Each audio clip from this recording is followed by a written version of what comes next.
Um, the reason why there should be no speak of mental health when it comes to gun violence, number one, is because it diminishes the responsibility factor of the perpetrator.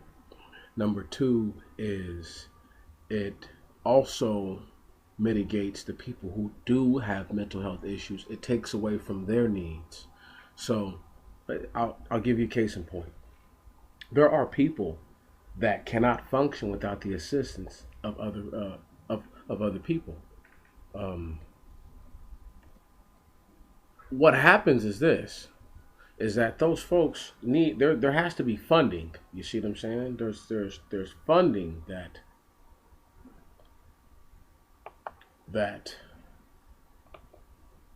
uh, is put into this this idea, because we must understand that in order for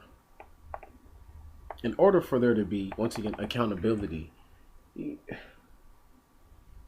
it's almost like calling an adult a child and they're no longer a child.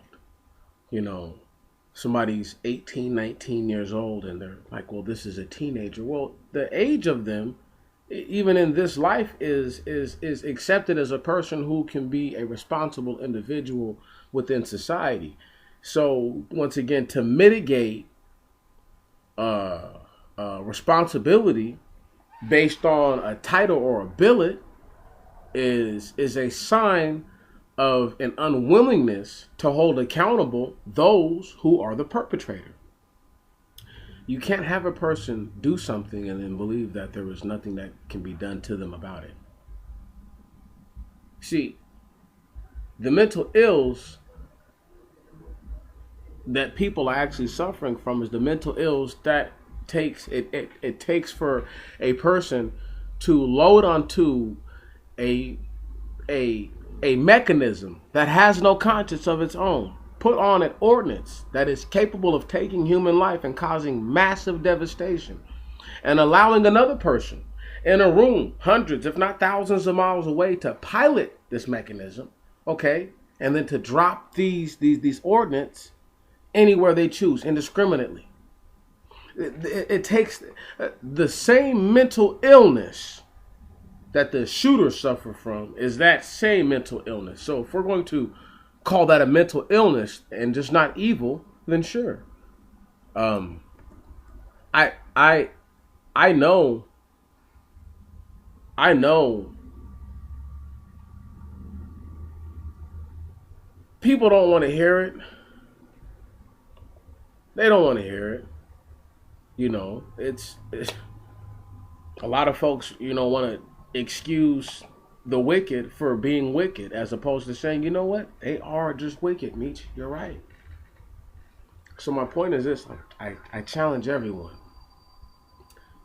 going forward: do not allow mental health issues that we all know exist be a crutch and an excuse for anyone. Because if they won't use it in the interurban environments, they shouldn't use it in the suburban environments. If they won't use it for the downtrodden and the needy, they should not use it for those who have been in the lap of luxury their entire lives and have had, at least at their disposal, resource.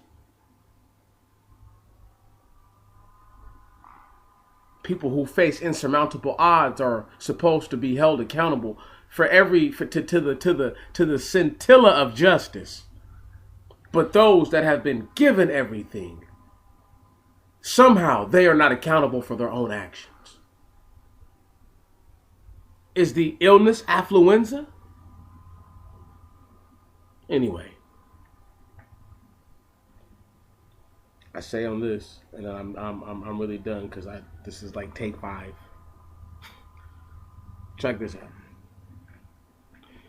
Do you think, for a moment, that if, I don't know, this happened all in a place like Chicago and Detroit, do you even think the word mental health would even come up? Or would it just be gun violence and gun control? With that said, my friends, I'm done.